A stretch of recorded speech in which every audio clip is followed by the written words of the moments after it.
1st of March, Rabbi Furst, Pierke Avos. Rabbi Furst, he's going to be late. He said we should go ahead and start. So Barry, if you want to read, go ahead. Where are we? What we first done? Wait. I think we're on, Okay, so what are we up to? Yud? I think we're Yud? I think we're starting with Yud. two. I think we're on, not quite on Yud yet. I think we're on Zion.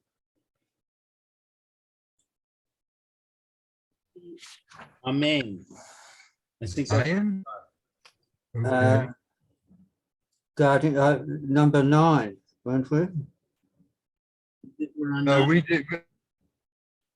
We did that. Haggai took her to the, gave her the ointments, etc., and gave her 7 girls. That was All right. 9, Yes, that was think not right. right. So right? 10. Did you agree with that, Roy? So I think we're up to Yud. Yes. We're up to 10. On what? Okay. Where and what? Below Hagida. Oh, we're Morning, Eliezer. in the second chapter of Esther. We're in Megillus Esther.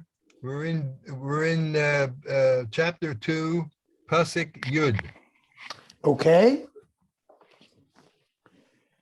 Okay, good. Lo Hagida Esther et Ama ve'et Meladata. She didn't reveal her nationality or her lineage. Ki Mordechai Siva Aleha Asher Lo Tagid, because Mordechai told her not to reveal it. Okay, so I was yesterday when we were working on it, I was looking at Yud, and I wondered why it uses both Amma and Moladata. It says here in that her nationality or her lineage. So I don't know the difference between.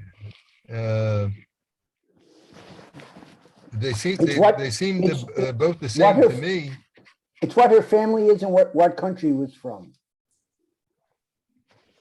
That's what they're asking. What her family, Oh, her family I'm lineage okay. was, I'm and from what country they were. Mm. Your lineage So is nationality- who your parents were and who your Amma aunt- is the country. Yep. Oh, and Meladato is They're the both- okay. I got. Thank you. Okay, that clears that up. All right. Okay. Yud Aleph. V'chol yom v'yom, and every day Mordechai mit halech lifnei ha'atzar beit hanashim. He would walk around in front of the courthouse of the ladies. The harem. It was the harem. The harem, yeah, and the harem. The harem, right. Ledat et Shalom Esther Uma Yaseh Ba, to learn about Esther's welfare and what's happening with her. Mhm. Okay. Hey. Yeah, it actually says, Uva here it says what would Hagia. become of her. Hmm? It says here what would become of her. And what would become of her? That he's looking at the In the future as future. well. Uh-huh. Okay. Are we Yes. going too fast, or are we going at So he are we going too fast, or should we ask questions, or should we no, go back with Rabbi Furst? no, anybody has a question, let's if anybody has a question, let's ask it. Maybe we can, between all the sworn we have between us, maybe we can. I don't know what to ask. That's one of the problems. I mean, the pasuk is the pasuk is pretty explanatory. He's worried about her, so he's pacing around in front of the building to see if he can get some information. I guess at this point he probably doesn't know that she was singled out. I mean, that was made clear before, that she was singled out and she was given special cosmetics and all Oh, that stuff. Mordechai knew that all So along. maybe Mordechai he knew that right doesn't even know away. that. Mordechai knew that right away. Mordechai knew what was going on. He did. How did he know? Oh, that? yeah. From Esther. He got How information. did he know? They were communicating with each other. Esther would send information. Esther knew Mordechai was Oh, out she front, and she was would sending, send she was sending messages. she would send messages to him and get messages back through her Messengers. maidservants. Her maidservants. Yeah, yeah. Mhm. Oh, okay. Okay. All right. Okay. Hmm. All right. Uvahagia Tor Naara V'Naara Levo El Hamelech Achashveros Miketz Hayos La Kedas Hanashim Shenem Aser Chodesh Kikain Yamalu Yemei Merukehen Shisha Chadashim Vishemen Chamor Vishisha Chadashim Babasamim Utamruke Hanashim. So when each maiden's turn came to go to Achashverosh, ever having been treated according to the practices described for the women for 12 months. For so were the days of their ointments completed, 6 months with myrrh oil, 6 months with perfumes, and with the ointments of the women. Wow, we were talking about that yesterday. It doesn't sound like he's looking for a partner. It looks like he's looking for, just adding some fun to his life, because they have perfumes and ointments and they're getting all dressed up. That sounds more like he's interested in a party. He was interested. Yeah, go ahead. He was interested in a trophy wife. Hmm. Okay, it was clear that he wanted to select one. Yeah, that's right. He was. He wanted a wife, but Right, but please he him. was right. No, I know. That's my point. That's my point. He's interested in a trophy wife. When you have a queen, you want an educated queen, who can be a good mother, et cetera, maybe bring a dowry or like that. But he's just interested in arm candy, right? Yep. And there's a question too, it occurred to me. What did Yeah. she do during Shabbos and all the Yom Tovim and that? How did she cope? She did observe, again, she had her own maidservants that were, and they were sworn to secrecy. Uh-huh. She did what she had to do. She had kosher food and she observed Shabbos and Yom Tov, and her maidservants were sworn to secrecy, and they kept that. And that's why those are the people who went and talked to Mordechai. They're the only ones he could trust to keep a secret. Uh-huh. Okay. We told it, I suppose, in So Midrash. the maidens that were given to her were sworn to secrecy. By Esther. What's that? They were sworn to secrecy by Esther to keep the fact that she was a Jew, and that it was supposed to be kept a secret. So they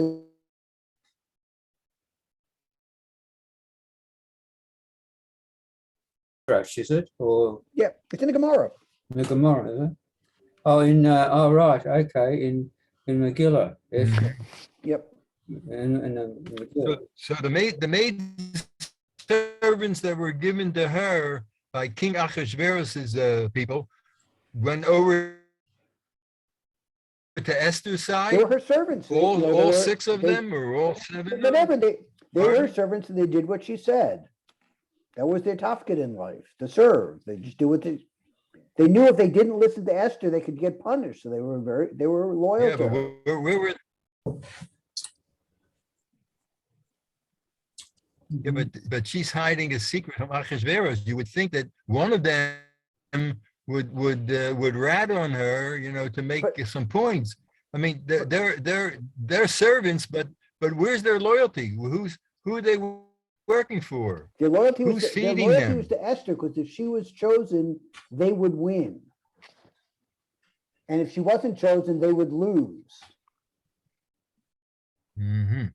Because if she was chosen, they would become servants to the queen. If she wasn't chosen, they would probably go back to where they were if they weren't killed. It was to their Gotcha. benefit. Okay, that makes sense. It was to their benefit to, to listen to Esther and do what she asked them to. Because she would take them with her if she was chosen. They There was would no be part- downside to, right, there was no downside to them to being faithful to Esther, and there's only an upside to it. Hmm, Right. that's interesting. They would become part. If she became queen, they would become part of her entourage. They become her ladies in waiting. Ladies in waiting intimates is of the- right. And maybe make a good ship. Never thought of it, never thought of that. Never thought of that. Yeah. That makes sense. Mhm. Okay. All right. All right, where are we now? Yud Gimel. Uvazeh. I'll be right back. Uvazeh. Anara. Bo el hamelech. Et kol asher tamar. Yenotain la. Leva ima. Beis Hanashim ad Beis Hamelech. Then with this, the maiden would come to the king.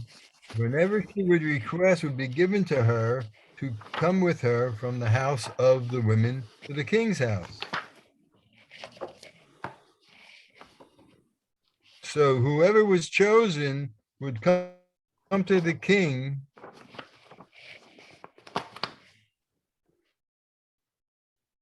Okay, so everybody got their chance to get all dressed up and fixed up and prettied up and to go from the house of the women to the king's house. Okay.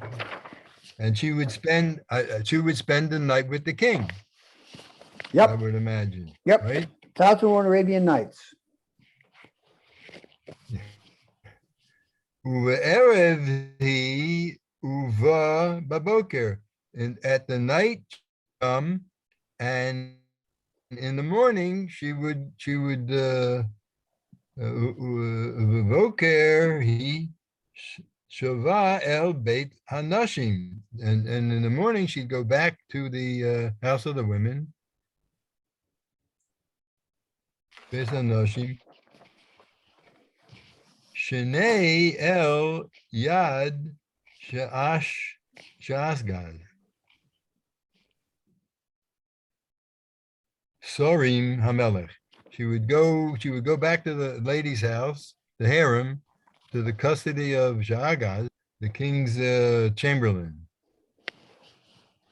So what? Oh, okay. So now we got a different person. Originally we had this Haggai. So Haggai's out of the picture now.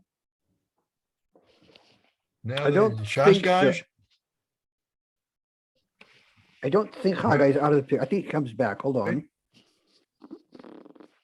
Let's see, this is. But now you got this Shaggai's involved. Sorry, Hamelech, Shomar, Apelish, Elikim.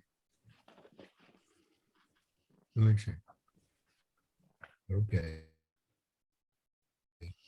V'lo tavo ad el hamelech, and she would no longer come to the king.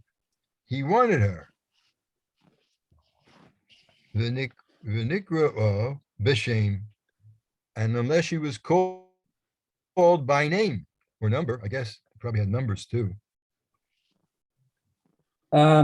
Okay, so that was her. That Hang was on, her fate. the harem that she went back to was the second harem. Yeah. Harem. It wasn't the original one from which she came. Ah. Because that was the one where all the women had been. Oh, that's been with why Al-Khair Judy- Pharaohs. You went from A to B as you got processed. I got it. Yeah. Ah. So they went from the preparatory harem to the what are they called? The secondhand harem. The used goods, I guess. Good morning, Good Rebbe. everybody. Good morning. Good morning. Good morning. What's all the excitement about? Okay, we're up to chapter 5. We've been doing some Just homework, kidding. Barry. Huh? You've been doing homework. No, we went to a few psukim, Okay. so we're up to Tes Vav as far as where we just stopped.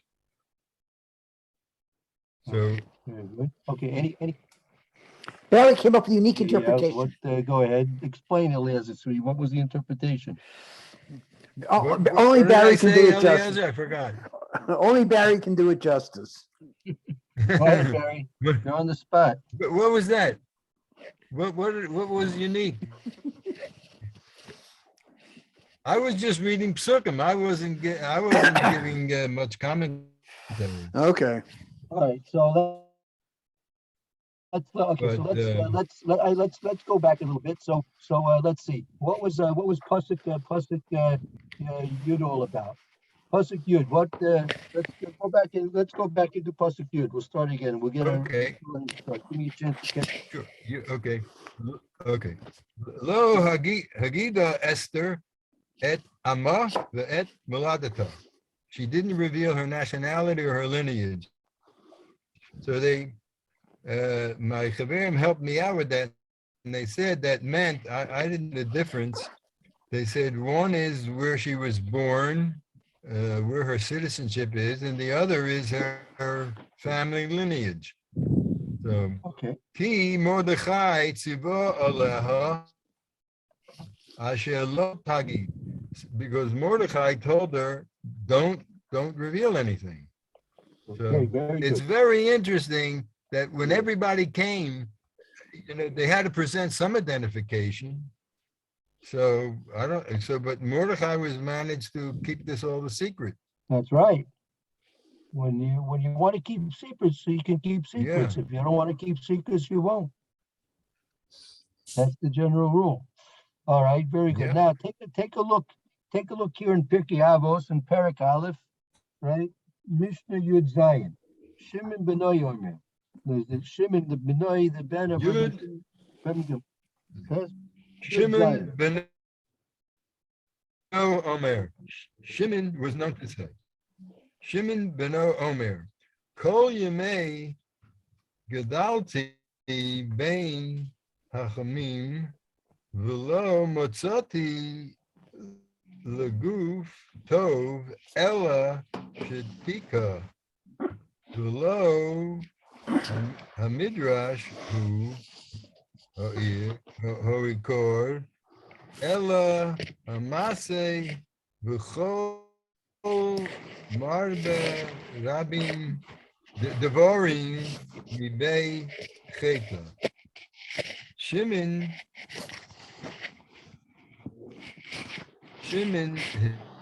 his son said, Right, that's This is the Rabbi son of Gamliel's Rabbi Gamliel, son. right? That's right. This Shimon that was the son of Rabbi Gamliel, right? Right. He said, all my days I have been raised among the sages, and I found nothing better for oneself than silence. not study, but practice is the main thing. And one who talks excessively brings on. Oh, Right. So okay.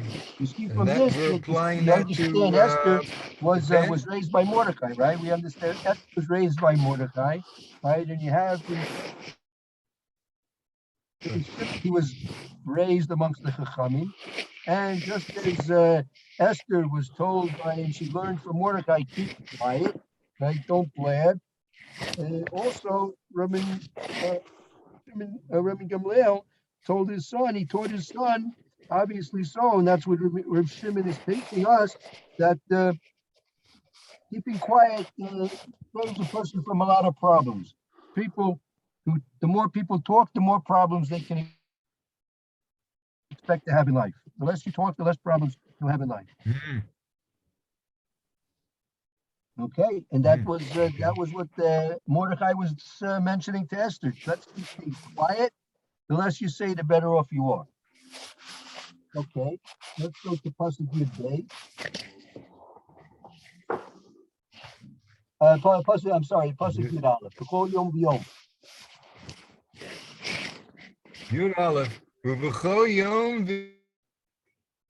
v'yom Mordechai mithalech lifnei hatzar beis hanoshim ledat et shalom Esther uma yaseh ba.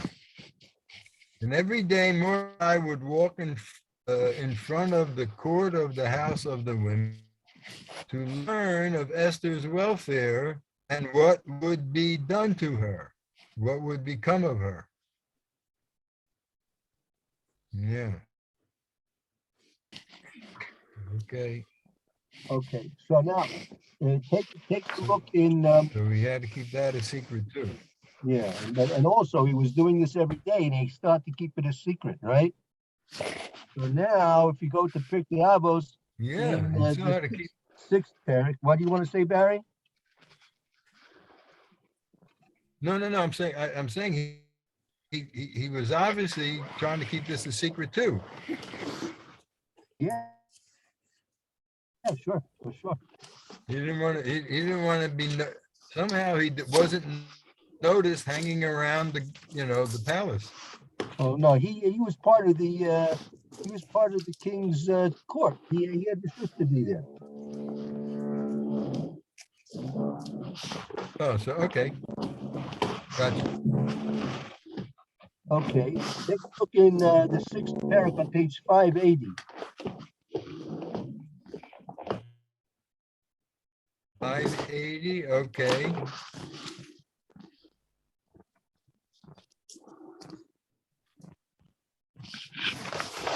Pasuk Aleph? Yes. Pasuk- 580, no, page 580, the second Mishnah there, second Mishnah. Second I'm mission. Rabbi Yeshua ben Levi. I'm a Rabbi Yeshua ben Levi. B'chol yom v'yom. Bat kol yotzeit. Mahar Go ahead, Barry. mecharevetz v'omeret oi lahem libriot mi'alvona shel torahu. So Torah. Bono shel Torah. The old Bono shel Torah. Stop. Okay, that's as far as we need to go. That's as far as we need to go. So Rabbi Yeshua ben Levi said, every day a heavenly voice emanates from Mount Chorev, proclaiming and saying, woe to them, to the people, because of their insult to the Torah. Ooh. Okay. right. So that was something which happens every day. And you see that the pasuk in the Megilla is talking about the Mordecai was doing this every day as well. He was b'kol yom v'yom Mordecai mischalek lifnei chatzar beis anashim. Ladas shalom Esther uma yasalom. That he was constant in this, right? Just as like there's a constant Bosco coming out from Har Sinai. So Mordecai was constantly concerned about the welfare of Esther. And he had, as you said, Barry, very truly, he's got to keep this a secret, right? Got to keep it a secret what he's doing there. Okay, let's see, Pusik. You know, I find it very, I mean, he obviously he kept the secret because Achashverosh didn't know, but you would think that when all these women came, you know, when the advertisement went out, you know, on Facebook, that he wanted all these ladies to, you know, come to the palace. So you would think that he would be very interested in who are these people. He wants it, you know, he would want to know about who's her father? Is he rich? Is he poor? Does she come from a good family, a family of thieves, whatever? So you would think they would have to have a big resume. You know, maybe you just don't want any you know, anybody showing up at the palace, right? Well, They could be slip. They he could was- slip in servant girls. Well, he was interested in their looks. He was interested in what they looked like. So that was okay. That's it. That's all he was interested in, was how they looked. Okay. He would eventually pick the queen based on whatever criteria he felt necessary to pick the queen. You know, that Yeah. he may feel that this queen is deserving of being the queen for her. You know, maybe she plays the guitar the way he likes it. You know, she knows nice songs. Or this one may play the ukulele very nice. So you know, whatever he wanted to pick for her, you know, he'd look in. He had the CIA and the FBI and the IRS of Persia doing their work for him, right? So you know, he'll find out whatever he Sure. wants. Sure. But the miracle was, right? Whenever you're learning the Megillah Esther, you have to look for the miracles that are contained in the Megillah. There, each one of these psukim was telling us about a different, separate miracle. Now we can't always maybe Yeah. delve into the exact miracle that was taking place, but sometimes you can see it more clearly than others. So here also, right, that Esther was not able and allowed to tell from who and where she came from, and Achashverosh, in spite of the fact that he was a king, didn't gain access to that information, right? Okay. So whatever miracle happened, it was a miracle that Achashverosh didn't force her to tell her, spill the beans. And she Yeah, didn't I spill the hear. beans. And also, Oh. you would think it was another miracle. Each and every day, Mordecai shows up before the gates of the harem, you know, and you know, it looks, and he was a Jew, like, you know, the Jews don't hang around those places, right? And so every day Right. he's hanging around the gate to the harem, and you know, no one seems to interfere with him. He comes in, he goes, or whatever he does his this, he does his that, you know. So I don't. Maybe he was like a prison chaplain. He said he's coming to visit the Jewish girls and give them chizuk. They're stuck here in the harem for the rest of their lives. So he's coming to give the Jewish harem girls a little bit of chizuk. Maybe, don't know. But it's a miracle. No one bothered him. One day after the next, nothing happened. All right, let's go to the Yud base, Pasuk Yud base. Good base. Haggai Tor Na'ara v'Na'ara Levo El Hamelech Achashverosh Miketz Chayos Lo Kedas Hanoshim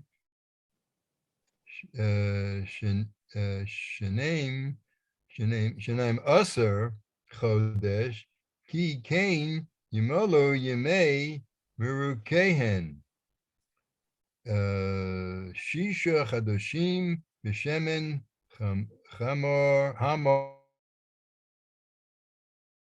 v'samim u'tamruke hanoshim. And when each maiden's turn arrived to go to King Ahasuerus after having been treated according to the practices prescribed for women for 12 months. For so were the days of their ointments completed, 6 months with myrrh and 6 months with perfumes and with ointments for the women. That's okay. That's like that's a little bit of a repeat. Yeah, That right. When it says, well, there's 6 and 6. They have 6 for this and 6 for that. right. That's Right, that's yeah, yeah, no, I that's mean, quite- but it mentioned it mentioned it earlier that, oh, okay, yeah, okay, right. So they had 6 months with the oil and 6 with the perfumes.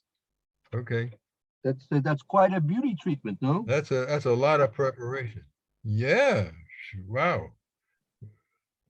I'm telling you, that was a pretty, big bill he had there. Well, Ahasuerus. you don't want it to come all wrinkly to the king, that's not nice. Yeah, So take a look in Pirkei Avos in the 4th chapter. This is on page 586. Chapter 4, page 568. 568, page 568. Chapter 4, Mishnah Chav Aleph. Rabbi Yaakov Oimer. Chaf Aleph, okay, Rabbi Yaakov Omer.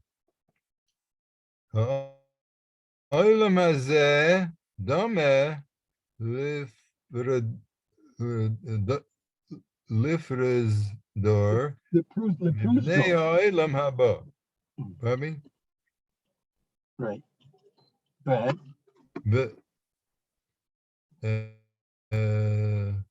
התקן עצמך בפירוז דור, כדי שתבנים לרקלין. Okay, that Chaf Aleph. Rav Yaakov said, the world is like a lobby before the world to come. Prepare yourself in the lobby so that you may enter the banquet hall. Ah, okay. Right. So you see from you went through 12 months of preparation to meet the king, right? And they were being prepared in very specific ways, correct? Right, So right. so that's just a lesson for us that we're in this world to eventually meet the king, right? We're eventually going to meet the king. And so we better use our time in this world to be prepared to meet the king. If we use our lives in this world as a preparation for meeting Kadosh Baruch Hu, meeting the king, so that means that gives our life meaning and purpose. And if we don't, the opposite. So if you just imagine what the girls had to go through to meet the king Ahasuerus and all their preparations, so imagine all the preparations we should be making ourselves, that we should be perfect when we come to meet a Kadosh Baruch Hu. If one of those girls showed up with a wrinkle, I don't think she'd be accepted by the king. And if she's not accepted by the king, who knows what could happen to her? She might wind up in Siberia or Ukraine somewhere, Minus her head. Yeah. So she can't come to the king even with a wrinkle. No wrinkles allowed. So we have to I heard, about, Rabbi, what, Barry? I just wanted to say, I heard a mashal. I once took my son for an interview to Ner Israel. Yeah.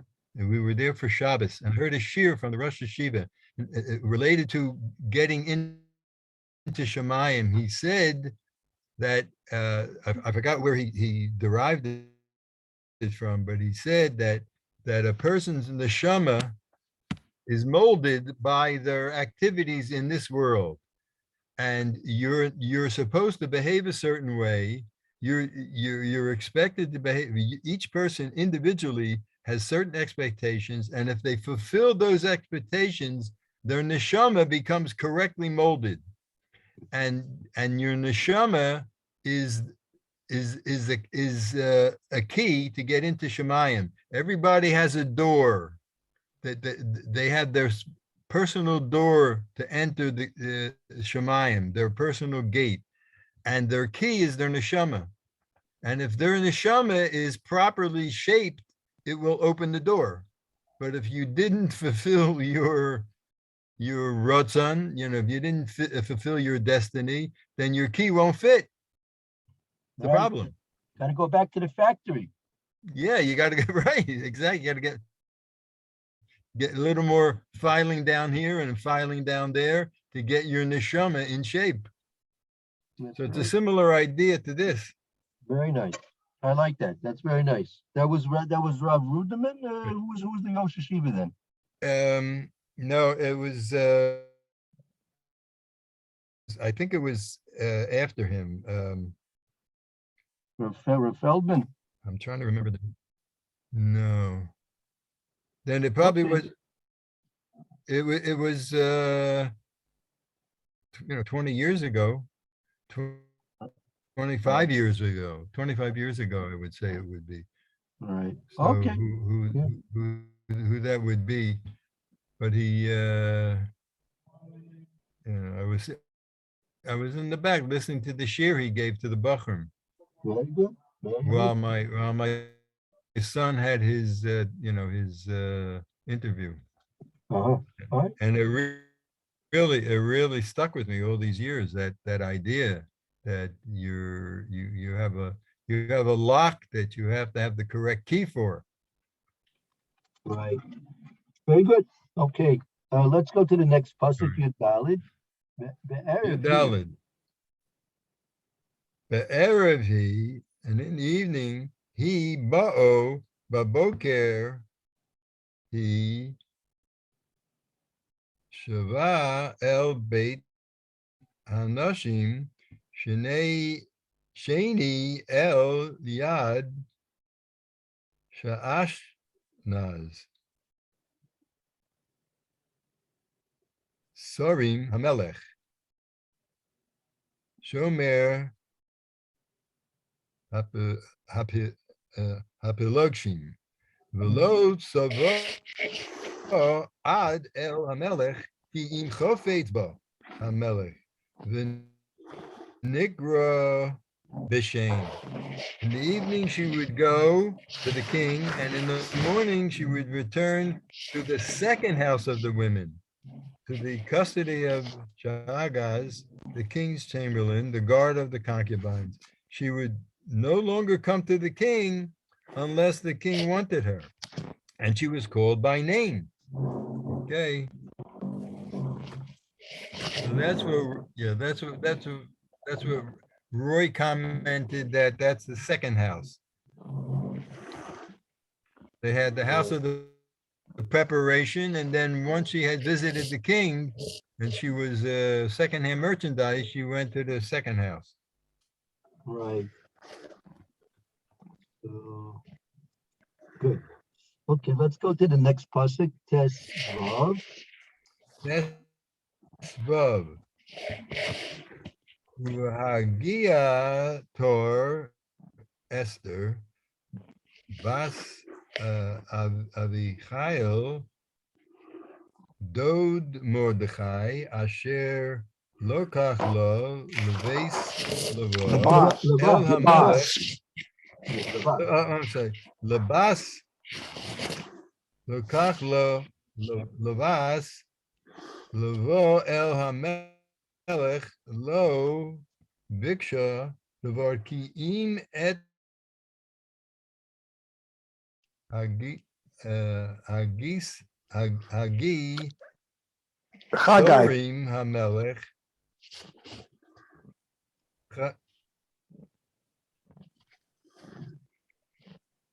Het Chagai, that's a ches. Yeah, it's a ches.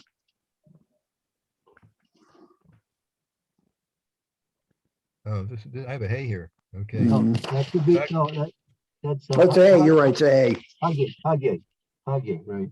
That we Hage, had yeah, that- okay, okay. We had that in the previous pasuk earlier, I think it was in the first, early in the chapter. Right. Omer Haggai, Sorim HaMelech, Shomer HaNashim, Vatehi Esther Noseis Hein, Ve'enei Kol Reha.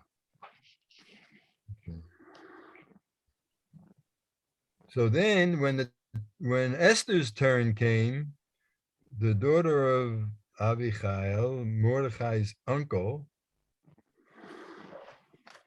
who had taken her for a daughter, came in to go into the king. She requested nothing except what Haggai, the king's chamberlain, the guard of the women, would say, and Esther obtained grace in the eyes of all who beheld her.